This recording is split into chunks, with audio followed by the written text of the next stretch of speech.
Hoy en Vidas Cruzadas recibimos a Ricardo Cayuela, editor y ensayista. Ricardo Cayuela es filólogo por la UNAM, fue becario del Centro Mexicano de Escritores, ha sido profesor universitario y conferenciante. Fue jefe de la redacción de La Jornada Semanal, editor responsable de Letras Libres y director editorial de Penguin Random House, México. Fue también editor en Turner y es autor de varias obras, entre ellas Las palabras y los días, para entender a Mario Vargas Llosa, La voz de los otros y El México que nos duele. Asimismo, recientemente ha fundado una editorial llamada Ladera Norte, que publica tanto clásicos descatalogados como a nuevas voces que merece la pena leer. Con todos ustedes, Ricardo Cayuela. Ricardo Cayuela Gali, bienvenido. Muchas gracias, David. He subrayado lo de Gali porque ese era el apellido de tu abuela materna. De mi abuelo materno. De tu abuelo materno, Así perdón. es, Héctor Gali Grivé, así es. ¿Y qué relación tiene ese apellido Gali con el expresidente de la Generalitat, Lluís Companys? Se casó con la hija de Companys, mi abuela materna, María Companys Micó, y era su yerno, digamos, ¿no? Mi abuelo era su yerno. Tú eres entonces bisnieto del expresidente de la Generalitat, Lluís Companys. Así es, correcto. ¿Y qué, esto, cómo lo recuerdas? Cuando a ti te hablan entiendo que acá evidentemente no conociste a Lluís Companys, que murió mucho antes de que tú, fue fusilado mucho antes de que tú nacieras, pero ¿esto forma parte de la memoria histórica de tu familia? Es curioso porque es una figura que determinó totalmente la vida de mi abuela. Mi abuela, de hecho, nunca se recuperó de vivir en México exiliada y no saber del juicio y captura de Companys, que se lo ocultó, por protegerla, entre comillas, y murió, digamos, siempre con el trauma de no haberse podido despedir de su padre, ¿no? Con el que tenía una muy buena relación. Y yo creo que ese trauma se heredó por mi madre, entonces, aunque es uno de los 8 bisabuelos, no solo por ser una figura connotada, sino por la historia de su muerte, estaba mucho más presente en la conversación familiar que los otros, digamos, 7 bisabuelos, ¿no?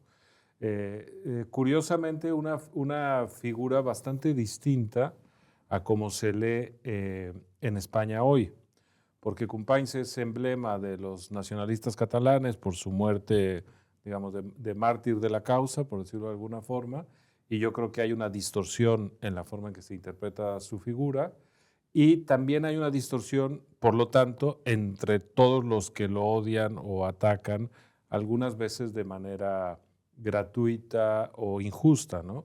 Por ejemplo, para todo el revisionismo histórico de la Guerra Civil, Companys es un asesino porque las milicias antifascistas entre el 18 de julio del 36 y los hechos de mayo del 37 fusilaban sin juicio, detenían gente en esa Barcelona, y cometieron todo tipo de tropelías, ¿no?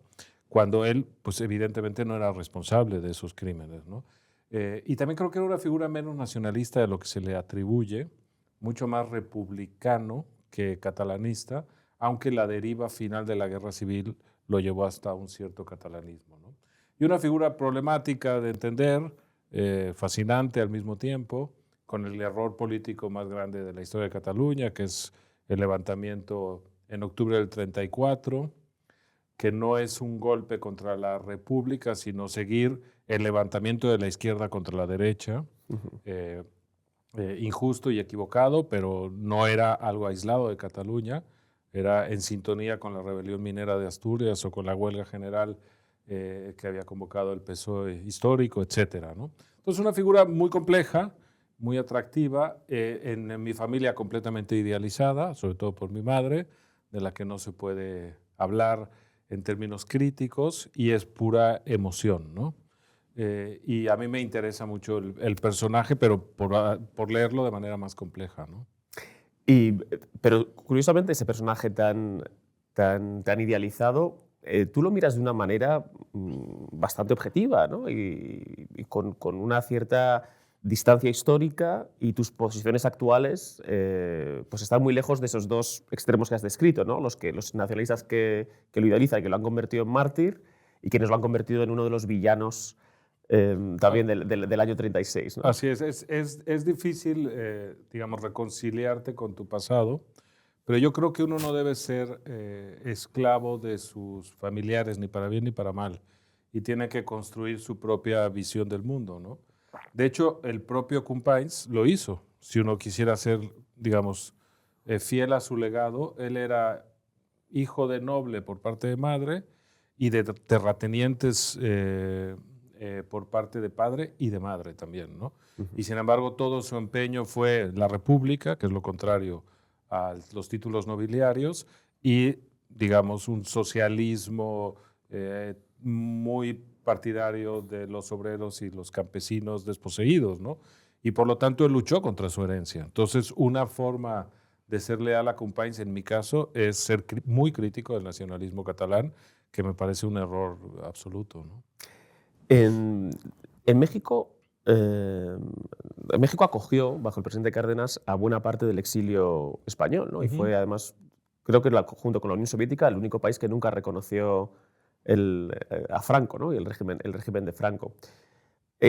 ¿Constituye una identidad colectiva particular el ser descendiente del exilio español en el México en el que tú naciste y creciste? Es bien interesante la pregunta. Efectivamente, México fue el único, porque la Unión Soviética lo acabó reconociendo cuando el gobierno de Franco logró el reconocimiento de la ONU a partir de los 50, ¿no? Y ahí se normalizó con todo el mundo, salvo con México, que no solo no reconocía al gobierno de Franco, sino que mantenía la ficción de un gobierno republicano en el exilio con el que tenía tratos diplomáticos, ¿no? El exilio republicano fue una iniciativa del presidente Cárdenas, abrió las puertas generosísimamente al exilio y tuvo un gran efecto porque el artículo 33 de la Constitución mexicana prohíbe la participación política de los extranjeros. Y entonces llegaron gente muy vinculada a la guerra y a la política que no podían dedicarse a la política por ley y también por, digamos, respeto a las reglas de juego de quien te había abierto las puertas de su casa, ¿no? Y entonces el exilio rápidamente se integra en la otra faceta que es la vida cultural, científica, académica de México. Y la verdad es que lo modifica, porque México, digamos, España se había puesto en sintonía con Europa en esas 2-3 décadas de principios del siglo, había logrado muchas cosas que culminaron en la República en términos de investigaciones científicas, avances filosóficos, vida literaria, etc. Y una parte de esa riqueza llegó a México. Y entonces modernizó buena parte de las instituciones académicas, culturales y demás, ¿no? Como no se podía regresar a España por la dictadura, y la vida en México es tan rica, es un país tan amplio, empezó a haber una interacción entre este exilio republicano con la sociedad mexicana, más que una identidad, yo te diría que ser republicano español en México o miembro del exilio es una forma de ser mexicano, porque no existe en ningún otro país del mundo esa característica, ¿no? Y a mí me gusta decir que en realidad la guerra civil la perdieron los dos bandos, porque una guerra civil no tiene ganadores, y fue desastroso para España, pero que la ganó México, en la medida en que se llevó una camada de 25,000, 30,000 personas muy capacitadas a transformar otra realidad, ¿no? Y hoy el legado de la República Española, el bueno, el que no está contaminado por la política y la ideología, vive en México y vive a través de la Universidad Nacional, vive a través del Colegio de México, vive a través de la vida editorial, empresarial y científica de México, ¿no? Porque México se queda con lo mejor de la República en el sentido del legado intelectual, ¿no? El legado cultural, ilustrado, y no con bueno, pues toda la parte que habíamos hablado antes, ¿no? Hablando de Companys más violenta. Pero claro, ahora la pregunta obligada es, ¿qué le ocurre a México que puede ser ese país de acogida de ideas liberales, de ideas ilustradas, que además tiene pues, esa tradición también con su revolución y con una constitución muy progresista, ¿no? para ese momento, y que sin embargo no termina de cuajar en una democracia liberal nunca, ¿no? Claro, en México es un misterio incluso para los mexicanos. Es un país extraordinariamente complejo de entender. Tiene algunos aspectos de primer mundo absoluto y su diálogo es con Nueva York o con Londres, y tiene algunos aspectos que son de tercer mundo y su diálogo es con el África subsahariana, ¿no? Entonces es un país muy complejo Yo creo que parte de sus problemas fue precisamente la revolución, que por una parte le evitó las dictaduras militares que sufrió Sudamérica, pero por la otra nunca se desarrolló como una democracia homologable a la que estaba pasando en el mundo después de la Segunda Guerra Mundial. Y siempre fue una excepción, un partido que no era dictatorial, pero era casi único, un presidente que tenía poderes extremos, pero que no podía reelegirse y por lo tanto habría algún juego de recambio. Un sistema, el del PRI, bastante incomprensible, funcional por momentos, pero que no era democrático. Y frente a ese sistema se fue generando una sociedad civil muy rica, muy bien formada, que de pronto ya no cabía en el orden no democrático del PRI. Y por eso la transición mexicana es tan lenta, porque el PRI era más o menos funcional, producía cierto desarrollo y cabía mucha gente dentro de él. Y por eso tardamos tanto en dar el salto a la democracia.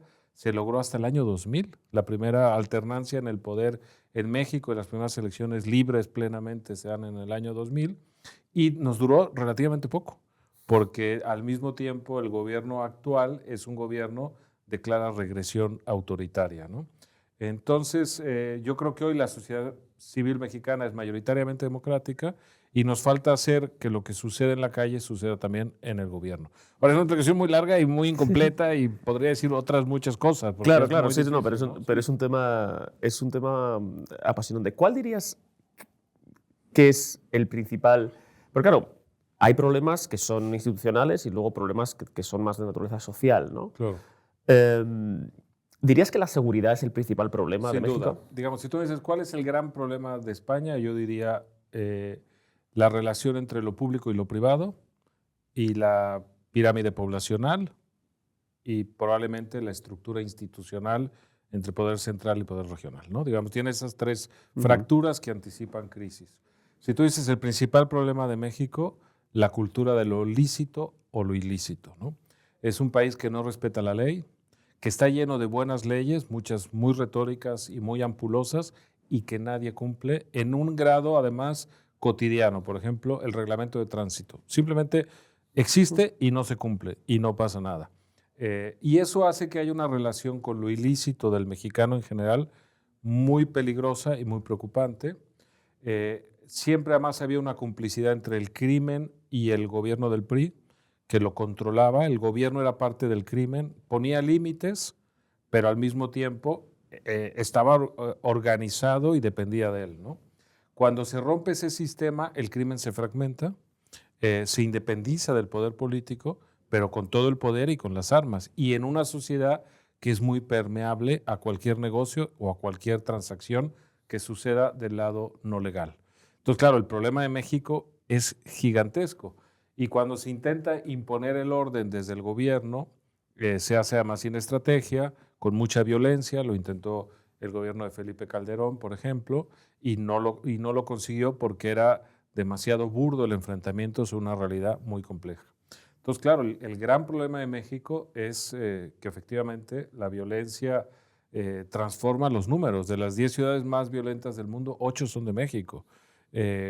Y aunque la mayoría de los enfrentamientos sean entre grupos de delincuentes, eso no es un alivio, porque esos delincuentes son también ciudadanos mexicanos que México ha producido y que no ha sabido integrar del lado del desarrollo. Y por la otra, porque también te puede tocar en una esquina, saliendo una noche o descuidando tus propiedades en un viaje, ¿no? Entonces, la violencia sí es el gran asignatura pendiente de México. ¿El narco ha afectado tanto a la seguridad como dice? Porque ya se ha incorporado casi a la cultura popular, ¿no? Que no sé si esto es una cosa demasiado positiva. Yo creo que es muy mala. Hay una cultura del narco que se ha impuesto, la idea de que puedes hacerte rico muy fácilmente y que tienes acceso a una vida por fuera de la legalidad, muy libre y muy irresponsable, ¿no? Y ha generado una cultura de corridos y una cultura de canciones y de estética y de vocabulario en la calle, etcétera, ¿no? Y el narco en realidad pues, es un negocio que aprovecha un descuido de la ley, que es el hecho de que no estén legalizadas las drogas, Pero como toda empresa no se limita a las drogas. Su negocio es lo ilícito. Entonces lo que él quiere es imponer su ley.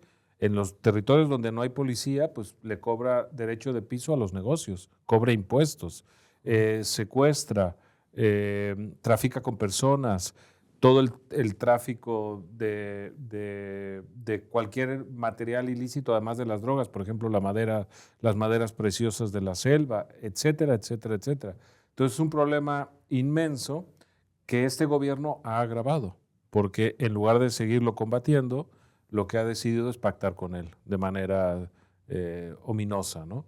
Y entonces, claro, es un poder que tiene las armas y que tiene dominio territorial y que es extraordinariamente peligroso. ¿La batalla contra el narco tiene que ser una batalla policial o tiene que ser una batalla judicial? Yo creo que es una combinación, primero cultura de lo lícito frente a lo ilícito, segundo legalización de las drogas, que eso no lo puede hacer un único país, pero yo creo que es una batalla intelectual pendiente que hay que ganar primero en el terreno de las ideas para que luego escale a la política y se pueda hacer ¿Ves realidad. probable que Estados Unidos aceptara que México legalizara? No, no podría. O sea, un país solo no podría hacerlo, ¿no? Me parece delirante que la gente pueda pasar 20 años en la cárcel en México, que son escuelas de criminales, por trapichear con una onza de marihuana, ¿no? Y toda la violencia asociada a eso. En fin, es un problema gigantesco para el que yo no tengo más que perplejidad. ¿Tú estudiaste en la UNAM? Yo soy egresado de la UNAM. La gran universidad de habla hispana del mundo. Y estudiaste filología hispánica, Así es. no me equivoco. Tú entonces te cultivaste desde joven, me imagino, la lectura y querías seguir esa trayectoria. ¿Pensabas en ese momento en ser profesor, en ser académico o querías ser escritor? Tenía, como todos los jóvenes, enormes dudas vocacionales y vitales. Yo hice el último año del bachillerato en México, se divide por áreas, y lo hice en el área físico-matemáticas. Muy bien. Y mi gran vocación era luego te torciste. Exacto, los números, el ajedrez, el pensamiento abstracto. Y al mismo tiempo me gustaba muchísimo la literatura, había sido lector bastante precoz y tenía muchos demonios e intereses creativos y demás. Y el día antes de meter la solicitud al examen de admisión, me decanté por lengua y literatura hispánicas, como se llama en México la carrera de filología, y mi segunda opción era matemáticas, que es un poco esquizofrénico, ¿no? Sí. Y has estudiado bastante la figura de Octavio Paz. Así es. Que es, digamos, el gran intelectual mexicano del siglo XX, podríamos decir, ¿no? Por lo menos la segunda mitad del siglo XX. Y que comentábamos antes, fuera de micrófono, como se suele decir, que está un poco desaparecido de la escena. Es una pena. Todo escritor que es muy protagónico en vida, cuando muere, tiene un periodo de reajuste, ¿no? De volver a ver cómo renace después de que la figura de la persona ha desaparecido, pero creo que este purgatorio en Octavio Paz es demasiado largo y demasiado injusto, ¿no? En México es una figura mal entendida porque se veía como alguien de poder, muy vinculado a instituciones. Por ejemplo, tenía un programa en la televisión privada, en Televisa, una revista que era muy exitosa, había ganado todos los premios, incluido el premio Nobel, y se veía como una autoridad, ¿no? Y eso lastró mucho su permanencia de su obra entre los jóvenes. Yo creo que de manera injusta, porque si uno lo lee, lo que ves que es un rebelde, que murió siendo un socialista crítico, que fue comunista y se desencantó, pero nunca, digamos, dejó de criticar la sociedad de consumo, la desmedida presencia de Estados Unidos en América Latina, un libertario en términos sexuales, en términos de exploración con drogas alternativas, alguien que admiraba enormemente el mundo oriental, y yo creo que esas cosas son muy atractivas si se supiera volver a explicar y poner su obra al alcance de todo el mundo, ¿no? Luego tuvo también un problema de manejo de su legado, porque murió intestado, dejó por lo tanto todo a su viuda. Su viuda no supo darle continuidad a la publicación de su obra. Era muy celosa de que cualquier mención le tenían que dar el crédito o pagar. entonces había el miedo de publicar unos versos en internet porque te iba a caer la viuda con una demanda, y todo eso fue generando un clima como de mejor no meterse con la obra de Paz, ¿no? Y yo creo que es una lástima. Y en España está desaparecido también de manera injusta. No creo que haya un mexicano con un diálogo más rico con España como el que tuvo Octavio Paz. Fue uno de los más jóvenes participantes del Congreso de Intelectuales Antifascistas de Valencia en 1937. Era hijo de madre española, gaditana, muy vinculado, por lo tanto, a España, estudioso de muchas figuras, muy aliado del exilio republicano en México, al que le dio recepción y acogida. Tiene una antología de poetas jóvenes, hizo una antología de la poesía en lengua española, donde la mitad son españoles, etcétera, etcétera, etcétera, ¿no? Entonces, siempre muy vinculado a España, a sus intelectuales, a sus poetas y a su vida cultural, y sin embargo, hoy injustamente olvidado, ¿no?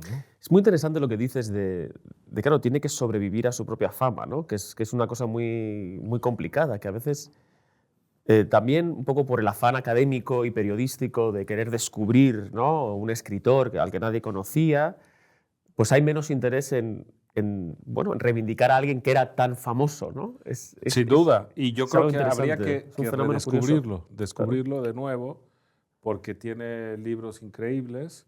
Si El arco y la lira lo hubiera escrito un poeta anglosajón, sería un libro de texto en cualquier facultad de filología del mundo, porque es una obra maestra de entender la esencia de la poesía, por qué la poesía ha acompañado a los seres humanos desde el origen de los tiempos, las distintas manifestaciones, qué tiene que ver un canto homérico con una redondilla, un poema lírico, por qué puede ser un himno y un lamento, un canto fúnebre, cómo funciona la idea de la metáfora y de la imagen, y es un recorrido de la esencia de la poesía desde el principio hasta nuestros días, ¿no?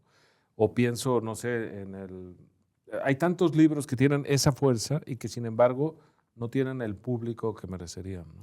En tu opinión, ¿cuál es la función que tiene que desempeñar un intelectual público? Bueno, primero, si crees en esta figura, ¿cómo la definirías? Y en ese caso, ¿cómo crees que...? Te lo digo por tú que eres uno, con cualquier definición estándar, y Octavio Paz, en su caso, ¿no? Como decíamos, ¿no?, con este aura tan grande que tenía y con esa centralidad en el debate público y ese peso. Yo recuerdo haberlo visto en los debates de A Fondo, que sale en varios, ¿no?, con Fernando Savater y Vargas Llosa, ¿no?, en algunos vídeos que están en YouTube para el que los quiera ver. Entonces, bueno, que esta figura del intelectual público... digamos, el intelectual no es una categoría a la que uno se postule. Es algo que te otorgan los demás. Y tiene que ver con que tengas capacidad de opinar libremente en el debate público y que tu voz sea reconocida como alguna suerte de autoridad, ¿no? El intelectual no es un especialista, el intelectual no es un académico, el intelectual no es alguien que tiene una mirada específica y concreta, sino es alguien que opina de los asuntos públicos y que por la forma en la que opina, de manera libre y autónoma, tiene un reconocimiento o algún tipo de impacto. Eso, digamos, sería una definición de intelectual, ¿no? Entre más atrasada es una sociedad, más fuerza tienen los intelectuales, porque más necesidad tienen de figuras autónomas y fuertes que den luz sobre los problemas que el gobierno o los intereses creados no permiten hacer, ¿no? Por eso la figura del intelectual disidente en Europa del Este o la figura del intelectual en los países comunistas americanos como Cuba, siempre es alguien que representa el espíritu de una sociedad y que dice lo que los demás no pueden decir, ¿no? Entre más democrática es una sociedad, entre más opiniones hay, entre más capacidad de debate y de acuerdo hay, menos necesidad hay de las figuras intelectuales. ¿Por qué? Porque cada ciudadano se forma su criterio, tiene su educación, sus lecturas, su idea del mundo, vota en consecuencia y exige al gobierno en consecuencia, ¿no? Entonces, es una paradoja. Tener grandes intelectuales a veces es señal de que son voceros otorgados por la sociedad de una sociedad que no tiene los recursos y la autonomía suficiente, ¿no? Y de la misma manera que los intelectuales van desapareciendo a medida que una sociedad va democratizándose, ¿crees que los intelectuales vuelven a emerger en un momento de regresión democrática? Yo creo que sí, lo estamos viendo claramente en España. Sí, ¿no? era una pregunta con truco. Exacto. Porque me parece obvio que digamos, la democracia es muy frágil por definición, porque como ampara todas las libertades, acaba siendo relativamente fácil ser vulnerada desde el poder, ¿no? El verdadero riesgo de la democracia es que se acceda al poder y desde el poder se vulneren las libertades que permitieron acceder al poder, ¿no? Y esa es, digamos, la enfermedad democrática que la democracia tiene que no ha sabido resolver y que le ha pasado de muchas maneras, porque claro, coartar libertades es contra el espíritu democrático, ¿no? Entonces la democracia requiere lealtad y líderes con lealtad al pacto de las libertades, ¿no? Y en ese sentido es relativamente fácil vulnerarlo. Y lo está viviendo, por incomprensible que parezca, o por exagerado o catastrofista que se pueda plantear, lo está viviendo España. ¿Por qué? Porque tiene deslealtad institucional de presidentes autonómicos que desde el poder buscan imponer algo para lo que no están autorizados por ley. Claramente el proceso catalán fue eso. Todas las ventajas desde el poder para imponer una agenda a la que no tienes derecho por las reglas del juego que te aceptaron llevar a ese poder, ¿no?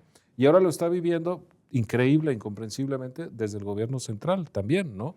Que tiene una visión de permanencia en el poder, de división de la sociedad, de separación entre amigos y enemigos, y de aceptar cualquier pacto de cualquier naturaleza contra tus principios, tu ideología y tu propuesta a los ciudadanos con tal de permanecer en el poder, ¿no? Y eso produce debilitamiento democrático.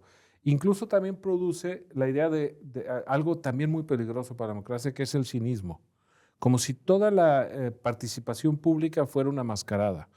No importa, los políticos son así. No importa que yo haya dicho A y ahora diga B, da igual porque así es la política. Y eso es lo que produce en el ciudadano, por una parte, rechazo a la política y por la otra es la imposición del cinismo, ¿no? Yo quiero ser uno de esos cínicos que va a vivir bien porque no importa lo que diga. O yo los detesto a todos porque todos son iguales. Y ambas cosas son muy peligrosas. Y yo creo que eso es lo que está viviendo España y por eso el renacer de las figuras intelectuales. Porque con distancia, con autoridad, dicen, señores, esto no es así y eso está mal. Por eso es tan importante la crítica que se le hace a Sánchez desde la izquierda. Por ejemplo, la que puede encabezar Fernando Savater o Félix Ovejero o grandes figuras de Nicolás Redondo o Joaquín Leguina, grandes figuras de la izquierda tradicional con un pasado antifranquista inobjetable que dicen, señores, ese no es el camino. Y lo que está haciendo este presidente de gobierno es vulnerar no solo sus principios, sino la convivencia democrática de todos. Y yo creo que en ese sentido hay un renacer importante de la figura intelectual y luego otras figuras desde el liberalismo, desde la independencia, que también hacen una labor importantísima, ¿no? Últimamente tengo la sensación, cuando hablo con personas que venís de Latinoamérica, que hablo con personas que vienen del futuro, ¿no? Y a explicarnos los riesgos que hay en ciertas derivas populistas, que como bien decías, comienzan con un momento democrático, pero que desde el poder pervierten sobre todo esas normas no escritas, ¿no? Como decías, la lealtad, el evitar el cinismo, el respeto a la verdad, etc., ¿no? ¿Tu visión actual de la política está muy influida por la llegada de López Obrador? A ver, para mí fue una derrota personal y una tragedia íntima, porque yo lo tenía perfectamente radiografiado. Porque él había sido gobernador de México, ¿no? Alcalde de la Ciudad de México, alcalde de la por Ciudad de decirlo de México, alguna forma, aunque el cargo, como no existía la alcaldía, era distinto, ¿no? Era jefe de gobierno del antiguo Distrito Federal, ¿no? Y yo, digamos, sabía por la forma en que no aceptó la derrota en el 2006, que paralizó la ciudad y que inventó un fraude que no había existido, yo le llamo el fraude del fraude, que era un personaje que no aceptaba las reglas democráticas y que su verdadero características no eran las que él había mostrado en la campaña donde se rodeó de discurso y de personajes moderados, sino que enmascaraba el personaje que no reconocía una derrota y que quería imponer una visión de la sociedad, ¿no?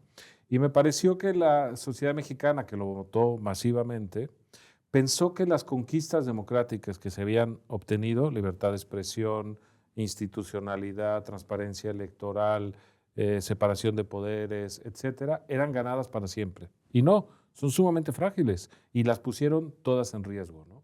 Yo creo que México empezaba a tener indicadores de país entrando en el desarrollo en términos de esperanza de vida, de educación, de ingreso medio, de capacidad de viaje, de poder adquisitivo, incluso de número de mascotas en la calle, si tú quieres, con muchos problemas, sobre todo el de la violencia, pero en camino de convertirse en un país desarrollado, con muchísima riqueza además, gracias al comercio con Estados Unidos.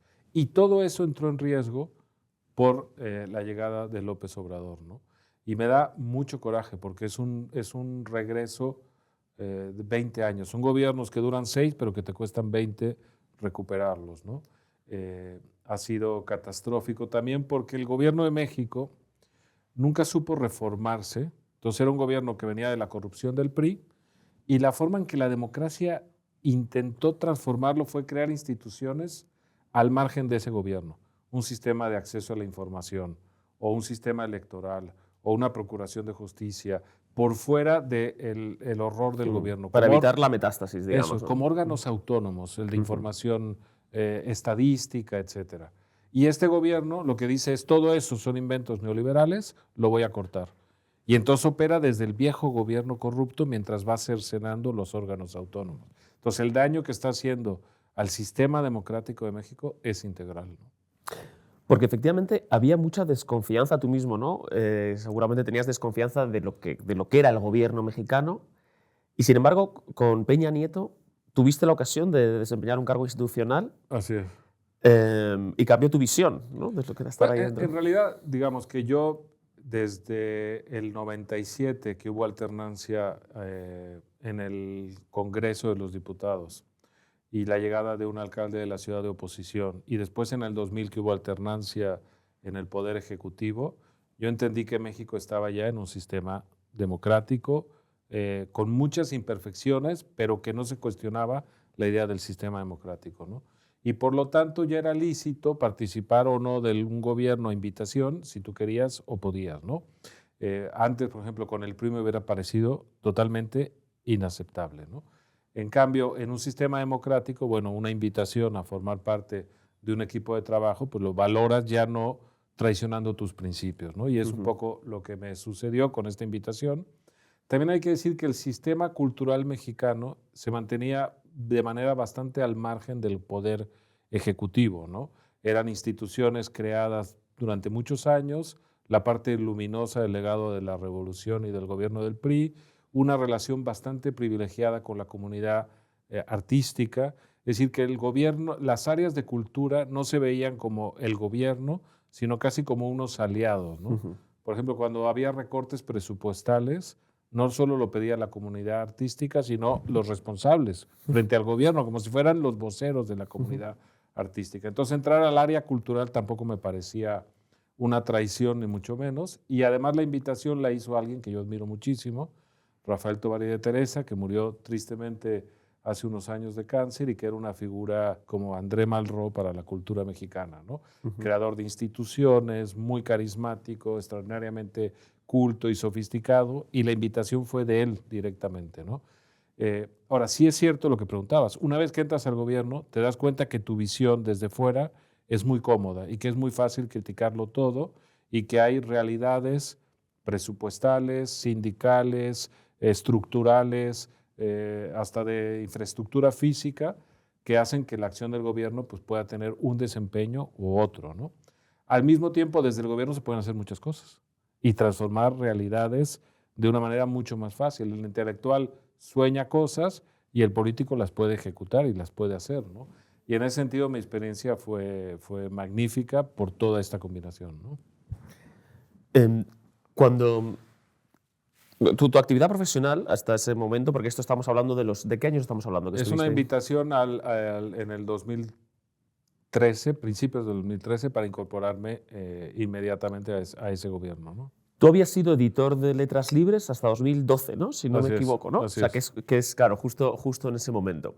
Cuéntanos, ahora conocemos Letras Libres por la edición española, pero esto es un proyecto que es un proyecto que surge en México, también de la mano de Enrique Krause, y tú contribuyes y diriges la versión española durante bastante tiempo, ¿no? Si no me equivoco. ¿Nos puedes contar cómo fue el proyecto de Letras Libres? En realidad la revista nace de una idea de Enrique Krause, que era el subdirector de la revista Vuelta de Octavio Paz.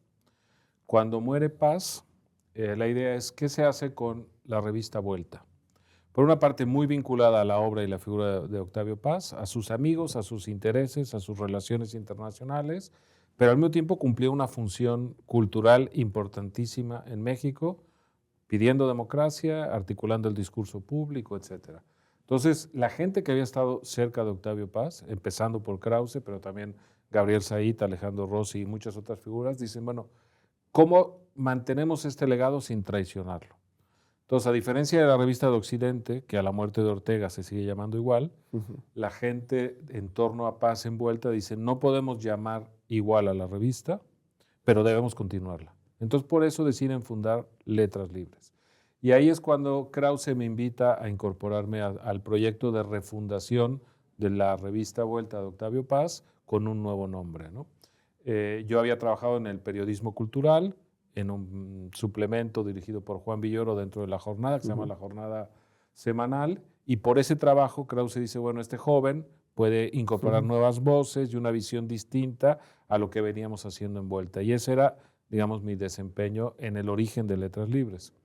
Cuando Letras Libres empieza a ir muy bien en México, incluso mejor en términos de público que a Vuelta, se da cuenta Krause y el grupo que hacíamos la revista, y yo ya integrado, que el diálogo entre México y España estaba desequilibrado, porque España estaba omnipresente en México, podías comprar la prensa, por ejemplo, El País, luego incluso el ABC o El Mundo, en los kioscos, habían comprado muchas editoriales, tenían interés en la radio, en la televisión, y era un diálogo muy rico, que hacía más rico a México, esa presencia española.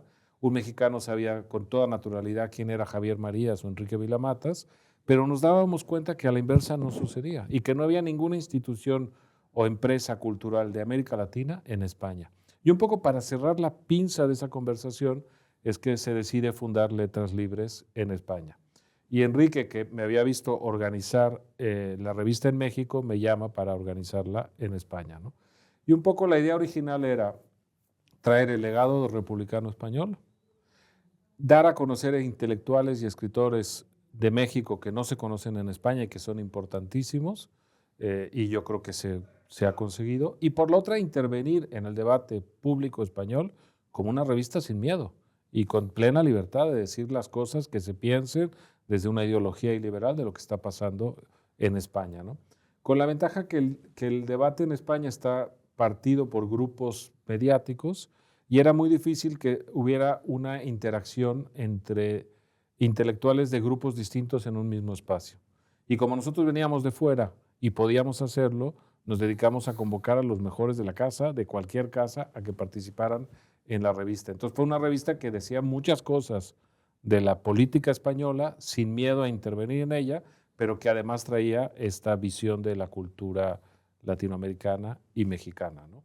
Y fue una etapa muy bonita, del 2001 al 2006. Luego Enrique me pidió que regresara a México a acompañarlo siguiera la aventura mexicana de Letras Libres.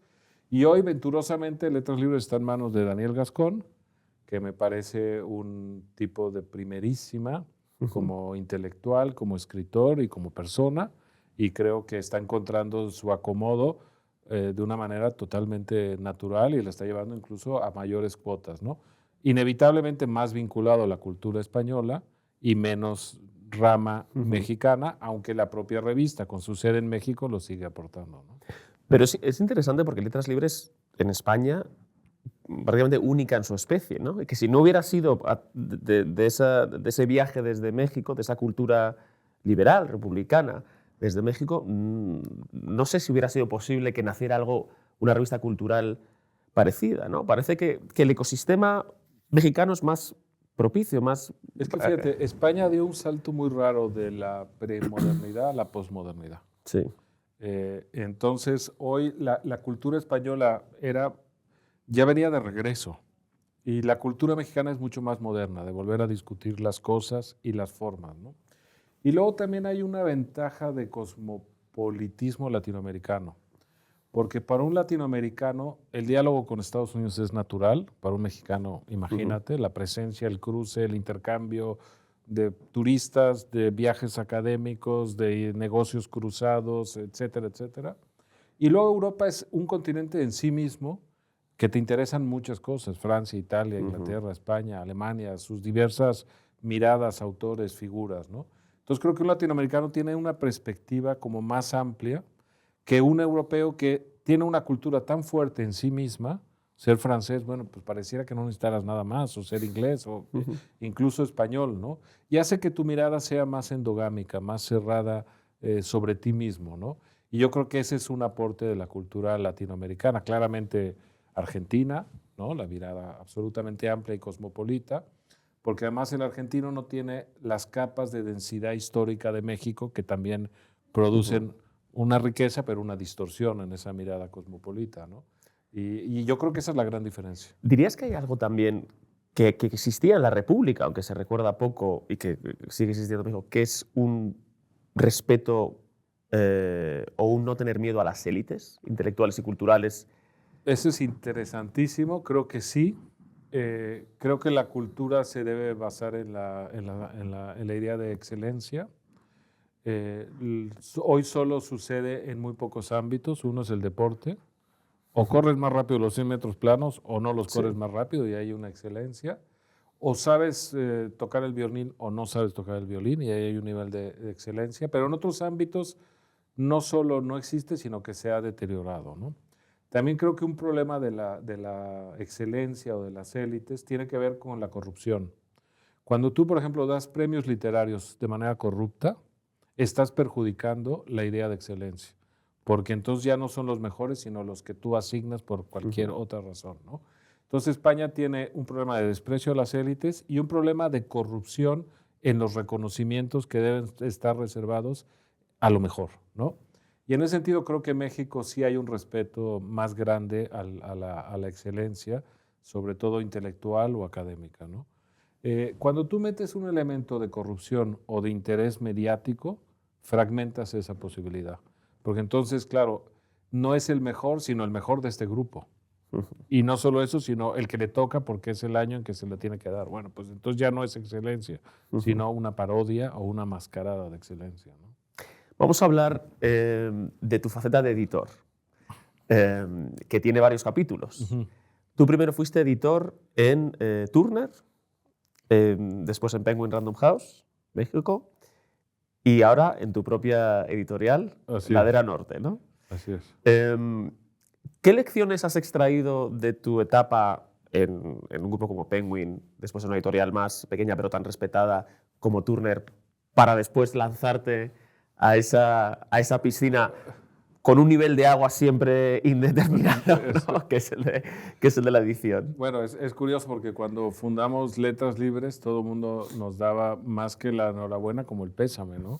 Qué valientes o mucha suerte, como lo que se dice en un funeral impersonal, ¿no? Sí, y eso que era una etapa, que esto fue en el 99. No, cuando fundé Ladera Norte, digo. Perdón, Ladera Norte, que has dicho Letras Libres. Yo en realidad fui lo que critica tanto cierta izquierda demagógica de las puertas rotatorias, porque yo estaba como director general de publicaciones en el gobierno cuando desde Penguin Random House me invitaron a dirigir editorialmente el grupo para América del Norte, ¿no? Y fue una experiencia brutal, de 5 años intensísimos. Es un grupo que tiene 22 sellos, publica 700 novedades al año, muchos editores, etc. Fue una etapa muy rica y muy complicada, de la que aprendí algo que es clave, y es que una editorial es un proyecto cultural, pero también es un negocio. Y si no funciona como negocio, no funciona como proyecto cultural, ¿no?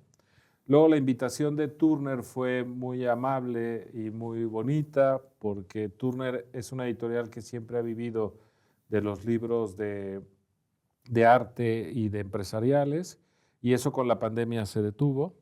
Y entonces el editor, Santiago Fernández de Calella, me dijo, bueno, quiero que me ayudes a reactivar la parte de colecciones, de ensayo y de literatura, porque tiene que sustituir el orden de negocio de los libros de arte que están detenidos por la pandemia, o empresariales porque van de salida, ¿no? Y también fue una etapa muy interesante a otra escala, ¿no? Ambas experiencias, lo que yo saco para fundar Ladera Norte junto con Cira y Antón Casariego, es que una editorial tiene que tener muy claro lo que publica, muy claro lo que no publica. Casi la dialéctica de un editor está más en el no que en el sí. Lo difícil es decir que no, y hay que decir que no al 99% de las cosas para tener un perfil. Y dos, tiene que ser viable económicamente. Tienes que saber que los libros que sacas o que publicas tienen que tener un público, por pequeño que sea, por minoritario, por selecto, por exquisito, pero tienen que ir dirigidos a alguien. Hacer público es compartir, poner en el mercado y que le interese a un número de gente que haga viable esa operación. Entonces, no es solo lo que tú te interesa y lo que tú quieres decir, sino sobre lo que a ti te interesa y lo que tú quieres decir, que sea viable económicamente. Y esa combinación es muy compleja, reúne una parte de sensibilidad y una parte matemática, y a mí me interesa muchísimo que Ladera Norte tenga cosas que decir y al mismo tiempo que al menos no nos cueste dinero a sus editores, ¿no? ¿Qué vacío pretendíais llenar con Ladera Norte? Es decir, ¿qué notabais que veíais que había textos, digamos, descatalogados que queríais recuperar, voces nuevas que no estaban teniendo el eco que necesario? Pues ambas cosas, creo que la tienes muy bien radiografiada, porque son dos colecciones. Una que se llama Los libros de Mendel, un homenaje a Mendel, el de los libros, de Stephen Zweig, de rescatar libros que formaron parte de la conversación y que por alguna razón ya no están al alcance del público, o libros que nunca se han publicado en español, que nos parece fundamental. La cultura no es solo el ciclo de las novedades, que vas descubriendo mediterráneos todo el día, sino una conversación en el tiempo. Y hay cosas que se dijeron en el pasado que siguen siendo necesarias hoy y que además nos dan sentido de comunidad y sentido de conversación. Y por otra, hay muchos temas que por alguna razón siguen siendo necesarios. La defensa de ciertos valores, del humanismo, del pensamiento liberal, de la concordia, de la excelencia. Y entonces es una editorial que combina en los libros de Mendel rescates, poner otra vez a circular títulos que son importantes, por ejemplo, Escoria de la Tierra, de Arthur Koestler, o Tierra de los Hombres, de Saint-Exupéry, con libros de debate político o de debate intelectual, siempre con grandeza de miras, intentando que no sean de trinchera, sino de reflexión profunda, ¿no? Y en eso estamos empezando, llevamos 5 títulos, ¿no? 5 títulos, como decías, con clásicos recuperados, tanto de novela como de no ficción, y luego un libro muy llamativo que a ver si me puedes explicar, que tiene que ver con rescatar recetas de la literatura. Exacto, mira, esa es una idea original de Antón Casariego y de Berta Vías Mau. Antón es uno de los socios fundadores de la editorial, junto con su hermana Cira Casariego, si somos Cira, Antón y yo. Y es una idea que Antón y Berta tenían hace muchos años y que logramos por fin materializar en la editorial, ¿no? Y lo que hacen es recorrer a lo largo de la literatura, de todos los tiempos y de todas las épocas, cualquier mención que haya a un platillo o a una comida. A veces ese platillo es central en la trama, a veces es solo una mención. La inmensa mayoría de las veces sin la receta ni forma de prepararlo. Y lo que hacen es estudiar ese autor, el libro en el que aparece y la mención. Entonces es un libro de literatura, en realidad, de ensayo, de interpretación de grandes escritores. Sí, es una antología de grandes, escritores, bien bonita. Y al mismo tiempo extraer ese platillo y pasar a hacerlo un libro de cocina. Porque entonces dicen, bueno, ¿cuál sería la receta de este platillo? ¿Cómo se puede cocinar hoy en España? ¿Con qué ingredientes? y cómo lo puedo presentar. Entonces, en realidad el libro también, que son 52 recetas, cocina de autor, pero el autor no es un gran chef, sino estos escritores, y el subtítulo es 52 recetas para amantes de la lectura, un poco con la idea de que tú puedas durante un año elaborar platillos para tu familia o para tus amigos de la mano de un gran escritor, ¿no? Entonces puedes invitar a comer, no sé, estoy pensando en voz alta, un goulash, pero de la mano de Joseph Roth. Y esa combinación yo creo que lo está volviendo un libro muy atractivo en librerías, ¿no? Buen libro para regalar en Navidades a alguien que le guste la cocina y la buena literatura. Este no es un libro ni de rescates, claro, ni un libro de actualidad política. Le pusimos La otra ladera porque queremos hacer un libro especial cada año para Navidades, justamente, y este es el primero de ese ciclo que iremos pensando año con año, ¿no? Ricardo Cayola, ha sido un placer. Esperamos volver a tenerte por aquí. Y terminamos con la pregunta habitual, que es pedirte que nos recomiendes a alguien. Bueno, el placer ha sido mío. Muchísimas gracias. Me he sentido muy, muy a gusto. Admiro mucho este espacio, así que gracias por invitarme de corazón. Un placer. Y yo pienso que Sergio Campos Cacho, que es un investigador, escritor, bibliotecario del Instituto Cervantes en Berlín, autor de un libro sobre el muro de Berlín extraordinario, por cierto, sobre todos los que perdieron la vida intentando cruzarlo, su biografía estudiada a fondo en cada uno de esos personajes o de esas víctimas de la violencia. Y creo que es alguien que no tiene el peso que merecería en el discurso público español y tiene mucho que decir. Pues aquí le abrimos las puertas. Muchísimas gracias. Gracias a ti.